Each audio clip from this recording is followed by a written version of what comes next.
Yes, students, now see the question number 3. Test the following for the divisibility by 3 and 9. ठीक है, तो आपने 3 और 9 के लिए इसको चेक करना है. क्लियर? तो हमने क्या करना है, 3 और 9 के लिए बेटे डिविजिबिलिटी तो सेम रहेगी, रूल तो हमारा सेम है. सभी डिजिट्स को ऐड करके चेक करेंगे. अगर एडिशन होने के बाद वो डिजिट आपकी, वो नंबर जो आपका बनेगा 3 से अगर डिवाइड हो जाता है तो ये पूरा का पूरा नंबर क्या हो जाएगा, डिविजिबल हो जाएगा 3 पे. ठीक है, और सेम मेथड आपका 9 के लिए रहेगा. अगर प्लस करने के बाद जो भी नंबर आया वो नंबर आपका 9 पे डिविजिबल हो रहा है, डिवाइड हो रहा है, तो पूरा का पूरा नंबर क्या हो जाएगा, 9 के टेबल पे डिविजिबल हो जाएगा. ठीक है, तो इसका करने का बेटे एक प्रॉपर मेथड है. तो ये आप क्वेश्चन नोटबुक में करेंगे और किस तरीके से करेंगे देखिए. जैसे कि यहाँ पे लिखा है ए पार्ट में आपने नंबर लिखा डिविजिबिलिटी बाय 3 एंड 9. ठीक है, दोनों की डिविजिबिलिटी चेक कर रहे हैं ना हम, तो इसीलिए डिविजिबिलिटी बाय 3 एंड 9 ये आपने हेडिंग देनी है. उसके बाद आपने क्या करना है, सभी डिजिट्स को खोलकर इस तरह से लिखना है विद प्लस साइन, यानी कि ऐड करेंगे. क्या आया मेरे पास, 24 आया.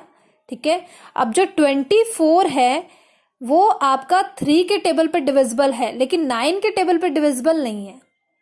ठीक है ना, अगर हम बात करें 24 की, 3 8 जा 24, लेकिन 24 9 के टेबल पे नहीं जाता, तो हम क्या लिखेंगे, बिकॉज का मैंने आपको साइन बताया था ना, 2 डॉट्स ऊपर लगानी है और 1 डॉट नीचे. This is because sum of its digit is divisible by 3 but not 9. ठीक है, बट नॉट बाय 9. 3 से तो डिविजिबल है लेकिन 9 से डिविजिबल नहीं है, नॉट बाय 9. तो देयरफॉर में इसका उल्टा हो जाएगा, ये जो साइन है, 1 डॉट ऊपर और 2 डॉट्स नीचे. तो ये पूरा का पूरा number is divisible by 3 but not 9. Clear? तो आपने एक ही बारी इसको ऐड करके दिखाना है, अलग अलग ऐड करके नहीं दिखाओगे आप कि 3 के लिए भी आप ऐड कर रहे हो, उधर से 9 के लिए भी ऐड कर रहे हो. एडिशन करके बस आपने उस नंबर को चेक करना है जो सम होके आया है, क्या वो 3 के टेबल पे डिविजिबल है, क्या वो 9 के टेबल पे डिविजिबल है. ठीक है, तो इस तरह से आपने जस्ट चेक करना है और एक ही बारी आप इसको लिखेंगे. बी पार्ट देखिए, बी पार्ट इसका सेम रहेगा, सेम हेडिंग देनी है, डिविजिबिलिटी बाय 3 एंड 9. ऐड किया हमने, ये बना 18. अब 18 जो है आपका 3 के टेबल पे भी डिविजिबल है और 9 के टेबल पे भी. ठीक है, 3 6 जा 18 एंड 9 2 जा 18. ठीक है, यानी कि दोनों के टेबल पे आ रहा है. तो यहां लिखेंगे रीजन हम, because sum of its digit is divisible by 3 and 9, therefore this number is divisible by 3 and 9. Clear? इस तरह से आपने लिखना है. सी पार्ट भी इसका बेटे सेम है, डिविजिबिलिटी बाय 3 एंड 9. इस तरह से ऐड करेंगे, 45 आएगा हमारे पास, ऐड करके 45 आया. रीजन लिखेंगे because sum of its digit is divisible by 3 and 9. दोनों के टेबल पे जाता है ना 45. ठीक है, 3 पे भी जा रहा है वो 15 पे. 3 multiply by 15 you will get 45. और 9 को अगर हम देखें, 9 multiply by 5 you will get 45. दोनों के टेबल पे चला गया. Therefore this number is divisible by 3 and 9. Just आपको इतना ही करना है. Now see the question number 4. Question number 4 भी आपका नोटबुक में ही होगा. Test the divisibility of the following number by 11. अब आपने बेटे 11 से चेक करना है. तो 11 का तो अभी हमने किया था सी पार्ट, क्वेश्चन नंबर 1 का सी पार्ट है ना. तो वही इवन ऑड वाला आपने रूल लगाना है और उससे आपने इसकी टेस्टिंग करनी है नंबर की. तो उसके लिए ये देखिए, यहाँ पे मैंने एक फर्स्ट क्वेश्चन लिखा है, this is the part A. Even और ऑड हमने इस तरह से प्लेसेस दी हैं. फिर हम क्या लिखेंगे, सम ऑफ इवन प्लेस. ठीक है, sum of even place. Even place लिखना, इवन डिजिट नहीं, इवन प्लेस. क्या है, 9 + 1 + 6 + 8, तो क्या बनेगा हमारे पास, 24. क्लियर? इसी तरह से सम ऑफ ओड प्लेसेस. तो जो ओड प्लेसेस है हमारे पास, एक तो ये है, ये 1 है, 2 और ये 1, इनको जब हम ऐड करेंगे तो हमारे पास आएगा 10. क्लियर? और इसका डिफरेंस क्या बनेगा, 24 - 10, सो यू विल गेट 14. लेकिन 14 जो है वो आपका 11 के टेबल पे डिविजिबल नहीं है. या तो यहाँ पे 0 होना चाहिए था या फिर 11 के टेबल पे कोई नंबर जाना चाहिए. तो इसका मतलब हम यहाँ पे क्या लिखेंगे, नॉट डिविजिबल बाय 11। ये नंबर भी लिख सकते हो कि this number is not divisible by 11 या फिर simply not divisible by 11। Clear. B part देखिए, बी पार्ट में इवन ऑड प्लेसेस दे दी, उसके बाद सम ऑफ इवन प्लेसेस क्या है यहाँ पे 1 है, ऑड प्लेसेस क्या हो जाएगी 1 + 0 + 0 दिस बिकम 1, डिफरेंस आएगा 1 - 1 यू विल गेट 0। अब ये आपका डिविजिबिलिटी जो है रूल अप्लाई हो रहा है यहाँ पे, तो पूरी कंप्लीट लाइन आप यहाँ पे लिखेंगे। ठीक है, तो उसके लिए आपने क्या लिखनी है कंप्लीट लाइन, आप लिखेंगे difference of sum of even places and odd places is 0 which is divisible by 11। ठीक है, तो बेटे आपने पूरा रूल लिखना है।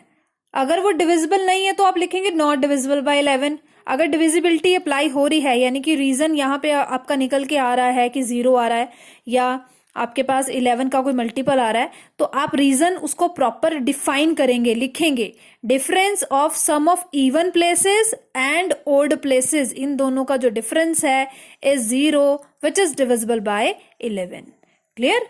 इस तरह से आपने इन क्वेश्चंस को करना है। Now see the next one, this is the C part. ये नंबर आपको गिवन है, इवन ऑड प्लेस देंगे, सम ऑफ इवन प्लेस हमने लिखनी है, सम ऑफ इवन प्लेस में देखिए 5 + 7 + 4 यू विल गेट 16। ठीक है, उसके बाद sum of odd places 5 + 3 + 2 + 9 so this become 19।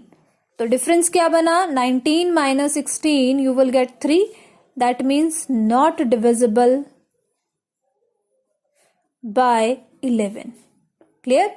D part देखिए, इवन ऑड प्लेसेस देने के बाद सम करेंगे इवन प्लेसेस का, 3 + 4 + 0 7 आएगा, और इधर से sum of odd places 3 + 6 + 2 + 7 you will get 18। Difference क्या आया 18 - 7 यू विल गेट 11। तो 11 अपने टेबल पे भी तो जा रहा है। ठीक है ना, तो यहां पे आप क्या रीजन लिखेंगे, difference of sum of even places and odd places is 11 which is divisible by 11। ठीक है, तो आपने बेटे प्रॉपर रीजन लिखना है, बिना रीजन के आप इस तरह से क्वेश्चन अटेम्प्ट नहीं करेंगे, प्रॉपर रीजन लिखेंगे। ठीक है, ये लाइन को आपने स्किप नहीं करना, this is important. Now see the E and F part. ये बेटे आप खुद से ट्राई करेंगे, जब आप खुद प्रैक्टिस करोगे तभी आपको बेटर समझ में आएगा। खुद से प्रैक्टिस कीजिए, दोनों क्वेश्चंस ट्राई करने हैं। Now we will do the next, these are question number 5, A, B, C, D, E parts. Okay, so there are 5 questions, but before starting these questions, let's understand one of the concept. यहाँ पे बेटे एक number है मेरे पास जैसे कि 42। ठीक है, और ये जो नंबर है ये मेरा डिविजिबल है 6 से। बात को समझिए, एक मेरे पास नंबर है 42 और ये डिविजिबल है 6 से। किस तरह से, अगर आप 6 को 7 से मल्टीप्लाई करवाओगे तो आपके पास 42 आएगा। अगर मैं बेटे 6 के फैक्टर कर दूं, 6 कैसे बनेगा, जब मैं 2 को मल्टीप्लाई करवाऊंगी 3 के साथ। अगर 6 आपका डिविजिबल है, 42 जो है 6 के टेबल पे डिविजिबल है, तो जो 6 के फैक्टर है ना 2 और 3, जिसको मल्टीप्लाई करके 6 आ रहा है 2 × 3, तो ये दोनों भी क्या करेंगे 42 को डिवाइड कर देंगे।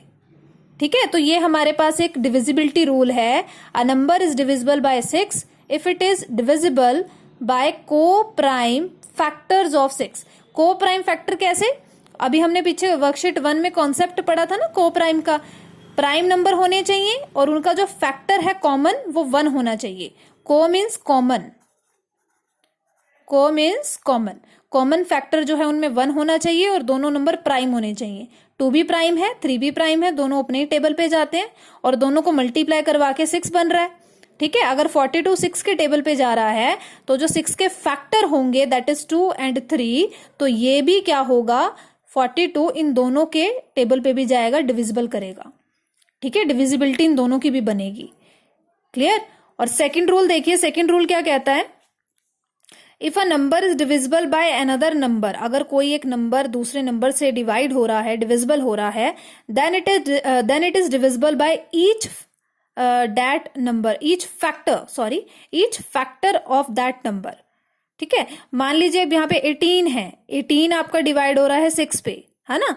अगर आप इसको डिवाइड करोगे तो आपके पास जो क्वोशंट आएगा वो क्वोशंट आपके पास आएगा 3।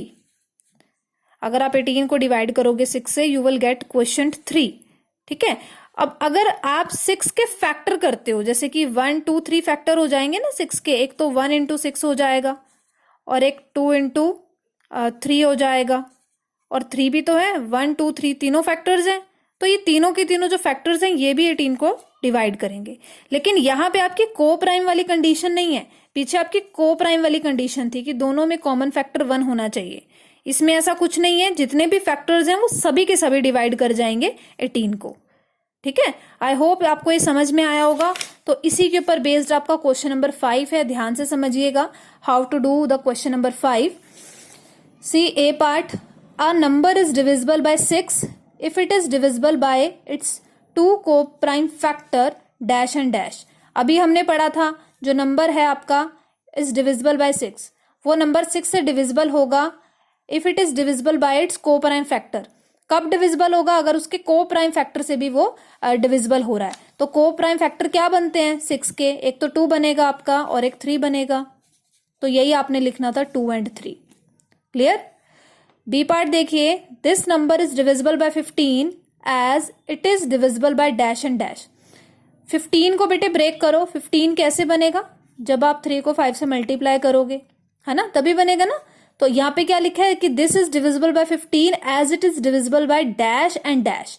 तो इसका मतलब 3 और 5 दोनों से डिवाइड करेगा नंबर, 15 से तो करेगा ही, 3 और 5 से भी करेगा, क्योंकि ये क्या है, इसके फैक्टर हैं। ठीक है, और इनमें कॉमन फैक्टर क्या आ रहा है आपका, 1 आ रहा है। क्लियर। सी पार्ट देखिए, the number this is not divisible by 6 as it is divisible by dash but not dash. ठीक है, ये पूरा नंबर जो है वो 6 के टेबल पे यानी कि 6 से डिवाइड नहीं होगा, एज इट इज डिवाइडेड या divisible by dash but not dash, यानी कि एक नंबर से तो डिवाइड हो रहा है और दूसरे से डिवाइड नहीं हो रहा, तभी तो ये डिविजिबल नहीं है 6 के टेबल पे। यानी कि अगर हम 6 के फैक्टर बनाए 2 और 3 बनेगा। अब आप ये देखो बेटे, 5 जो है एक ऑड नंबर है, क्या वो इवन नंबर के टेबल पे जाएगा, बिल्कुल नहीं जाएगा।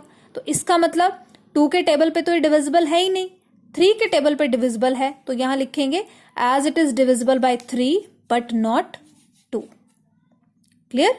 Now see the D part, the number dash is divisible by 12 as it is divisible by dash. ठीक है, as it is divisible by dash and dash. तो यहाँ पे जो नंबर है ये आपका 12 से तो डिवाइड हो रहा है, और किससे डिवाइड हो जाएगा, और ये इसको हम स्प्लिट कर देंगे, फैक्टर बनाएंगे, एक तो 4 है और एक 3 है, दोनों को मल्टीप्लाई करवाया तभी 12 बना। तो और यहाँ पे आ जाएगा 4 और ये आ जाएगा 3।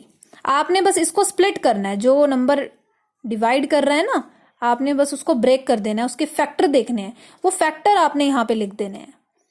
Clear. Now see the next one, this is the E part last. The number this is divisible by 11 as the difference of the sum of the digits at odd places and sum of the digits at even places।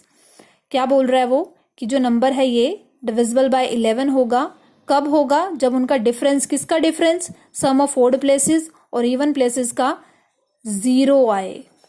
ठीक है, या तो multiple होगा या फिर 0 होगा। लेकिन अगर आप इसको रफ में चेक करोगे ना, इवन ओड करके, और इवन प्लेसेस और ऑड प्लेसेस को अलग अलग ऐड करोगे, फिर उसका डिफरेंस चेक करोगे तो डिफरेंस उसका 0 आएगा। ये आप रफ में चेक करके देख लेना। क्लियर। तो आज के लिए बेटा इतना ही, और tomorrow we will continue with question number 6 and 7।